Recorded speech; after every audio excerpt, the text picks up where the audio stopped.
یہ ہے بہت اہم موضوع.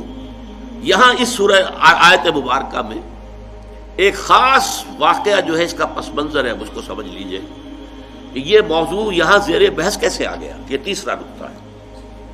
اس کو شان نزول بھی کہتے ہیں، اور در حقیقت میں اس کے لیے لفظ استعمال کر رہا ہوں پس منظر. اس آیت کے پس منظر میں تحویل قبلہ کا جو واقعہ ہوا ہے وہ ہے. آپ کے علم میں ہوگا کہ حضور جب تک مکے میں رہے آپ نماز ایسے پڑھتے تھے، خانہ کعبہ کے جنوبی سمت میں کھڑے ہوتے تھے جو رکن یمانی ہے، اور دوسرا وہ رکن ہے جس میں کہ حجر اسود نصب ہے. ان دونوں کے درمیان اگر کوئی شخص کھڑا ہوگا تو اس کو کہتے ہیں استقبال القبلتین. بیک وقت خانہ کعبہ بھی سامنے ہے اور بالکل سیدھ میں بیت المقدس بھی سامنے ہے. استقبال القبلتین مکے میں رہتے ہوئے ممکن تھا، اس لیے کہ اگر آپ خانہ کعبہ کے جنوب میں کھڑے ہیں تو آپ کے سامنے کعبہ ہے اور اسی سیدھ کے اندر بیت المقدس بھی ہے. لیکن جب آپ ہجرت فرما کر تشریف لے آئے مدینہ منورہ، اب مدینہ منورہ کے جنوب میں ہے بیت اللہ خانہ کعبہ مکہ مکرمہ، اور شمال میں ہے بیت المقدس. لہذا اب استقبال القبلتین تو ممکن نہیں. اب یہ ہم نہیں جانتے، نہیں کہہ سکتے کہ آیا یہ کسی وحی خفی کی بنیاد پر ہوا، اس لیے قرآن میں کوئی وحی جلی موجود نہیں ہے، یا یہ حضور کا اپنا اجتہاد تھا جس سے کہ اللہ تعالیٰ نے پھر ریکگنائز کر لیا، اس کو منظور کر لیا.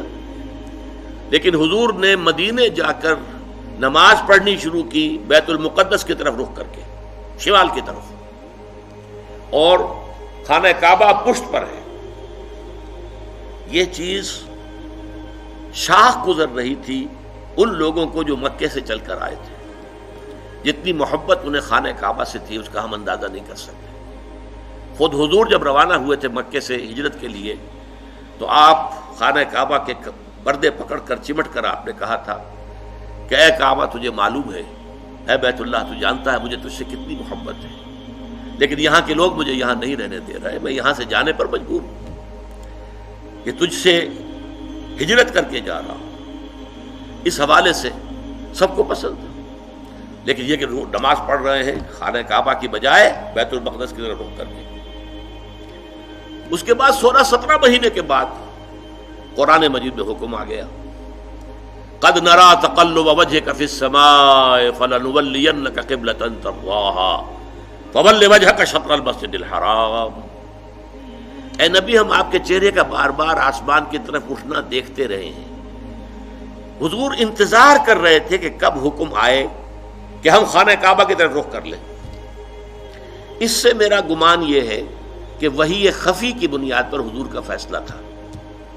قرآن مجید میں جو وحی آ گئی ہے شامل ہے، اسے وحی جلی کہتے ہیں، اور حضور پر اور بھی وحی ہوتی تھی وحی خفی جو قرآن مجید میں شامل نہیں ہے.